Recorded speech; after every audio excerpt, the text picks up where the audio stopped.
안녕하세요, 청취자 여러분. 오늘 저희가 함께 살펴볼 자료는요. 삼성전기에서 시작해서 이제는 그 전자가격 표시기 ESL이라고 하죠. 이 분야의 세계적인 강자로 떠오른 솔로엠에 대한 심층 분석 보고서들입니다. 네, 맞습니다.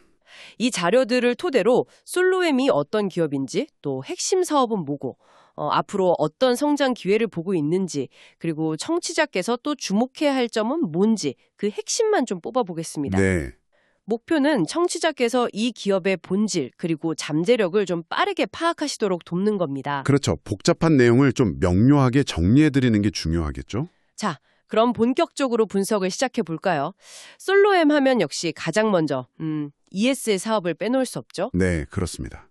자료에 따르면 세계 시장 탑3 안에 들 정도로 경쟁력이 아주 막강하다고 하는데요. 특히 그 기술적인 면이 상당히 인상 깊어요. 네, 그 기술력이 바로 핵심 경쟁 우위라고 분석이 되는데요. 보고서들을 보면 10년 이상 가는 배터리 수명이라든가 아니면 5초 이내에 초고속 업데이트 이런 구체적인 강점들을 언급하고 있습니다. 10년 배터리에 5초 업데이트요? 와... 그렇죠.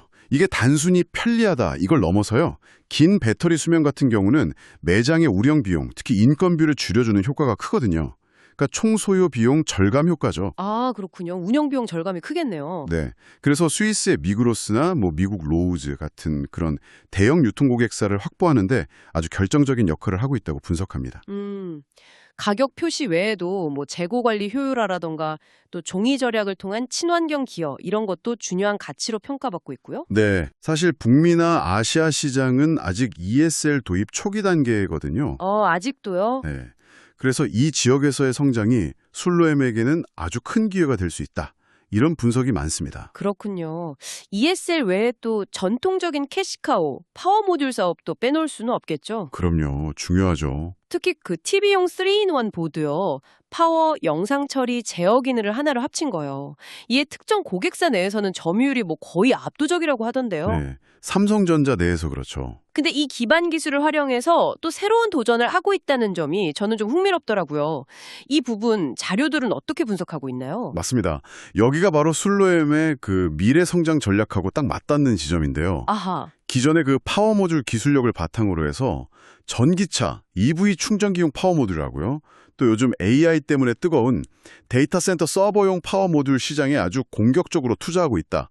이 점이 보고서들에서 공통적으로 강조되고 있습니다. 전기차 충전기랑 서버 파워요? 확실히 미래 먹거리네요. 그렇죠. 특히 주목할 만한 기술로는 그 50kW급 EV 충전 모듈에 적용된 V2G 기술. 이게 뭐냐면 전기차 배터리 전력을 다시 전력망으로 보낼 수 있는 양방향 전력 전송 기술이거든요. V2G요?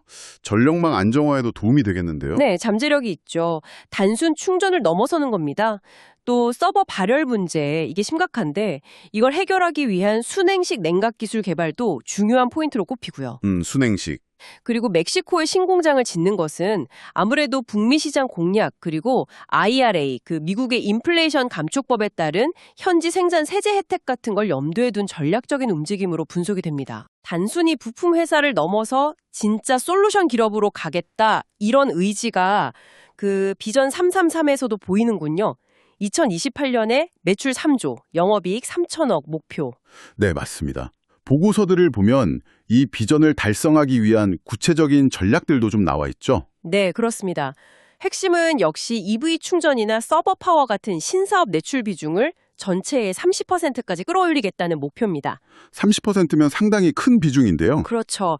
그래서 이걸 위해서 멕시코나 인도 같은 글로벌 생산 거점을 계속 확대하고 또 R&D 투자도 2025년에는 550억 원까지 늘릴 계획이라고 자료에 나와 있습니다. 네. 여기서 흥미로운 점은 이들이 그 테크 컨버전스 전략을 내세운다는 건데요. 테크 컨버전스요? 네.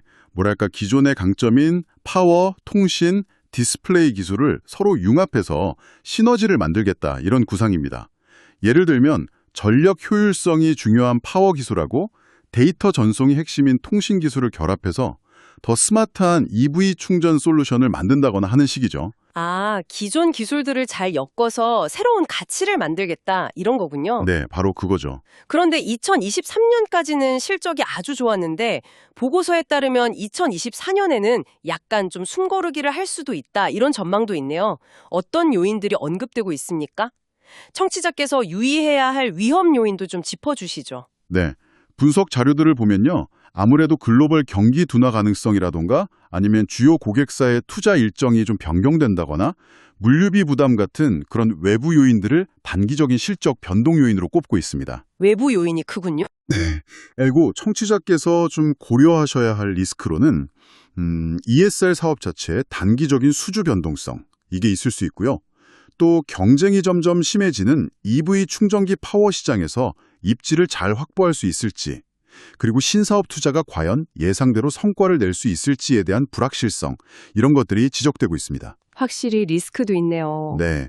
하지만 부채 비율이 개선되는 것처럼 재무 구조 자체는 좀 안정화되고 있다. 이런 긍정적인 평가도 함께 제시되어 있습니다. 알겠습니다.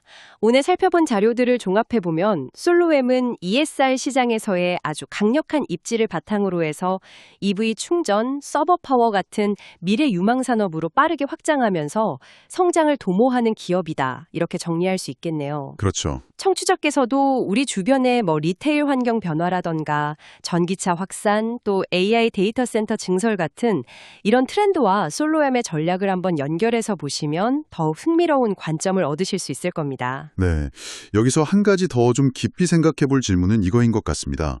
과연 솔로앰이 이런 치열한 경쟁 환경과 또 시장의 변동성 속에서 단순 부품 제조사를 넘어서서 그들이 목표로 하는 고부가가치 솔루션 프로바이더로 성공적인 전환을 이뤄낼 수 있을까 하는 점입니다.